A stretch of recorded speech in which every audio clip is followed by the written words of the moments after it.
Hello class, today I'd like to discuss 3 concepts that I found interesting in chapter 4, perception and what you see.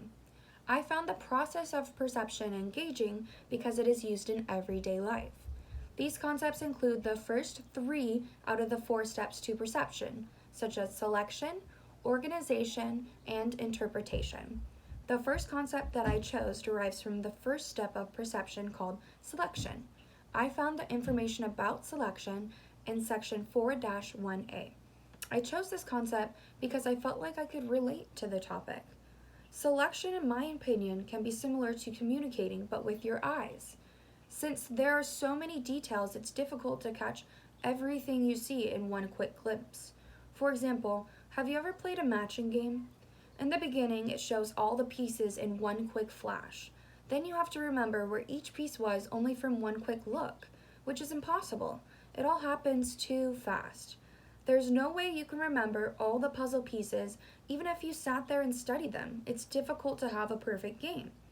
The book explains in the second paragraph of the first sentence that we find stimuli that are more intense that often attracts our attention. Something that is louder, larger, or brighter attracts our attention. Another part of selection is the motives. The motives affect your perception by influencing your senses to becoming more aware of your needs. If you are driving to a new location, your motives are going to be looking for street signs, traffic indicators, billboards, and more. I'm fascinated that you could have multiple people within the same vicinity and they can each say something different about what they noticed. Even though each person can state a different detail, it's impossible to identify the entire picture. In the following step is organization. After extracting details from the environment, then you begin to categorize the data. The book introduces organization in section 4-1B in the third and fourth paragraphs of the section, and the author of the book describes perpetual schema as ways to classify this data.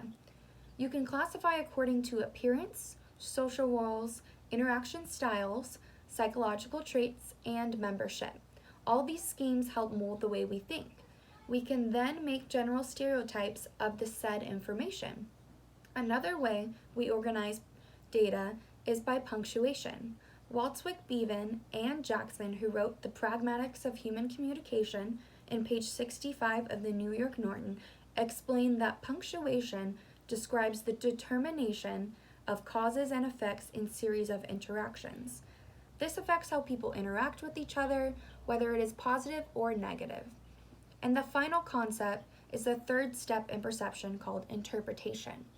Once you've gathered enough details, your brain creates an understanding of the given information.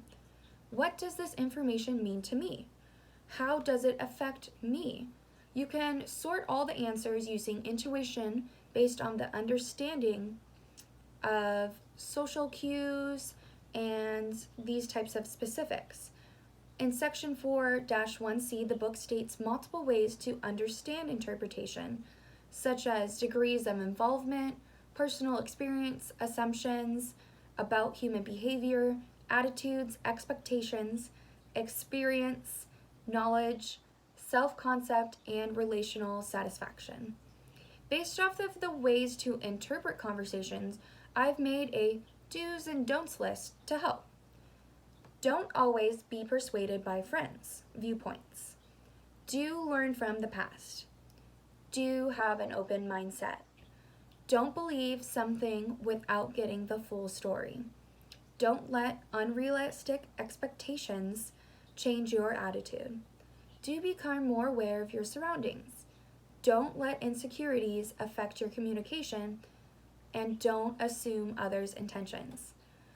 And lastly, do recognize mistakes and address them calmly. It's difficult to assume how others will interpret conversations. Keeping an open mindset creates honest interpersonal relationships. To conclude, everyone has their own personal lens when it relates to selection. Organization helps make sense of how we gather data. Interpretation gives the same meaning. Learning new perspectives helps us understand interpersonal communications. Thank you.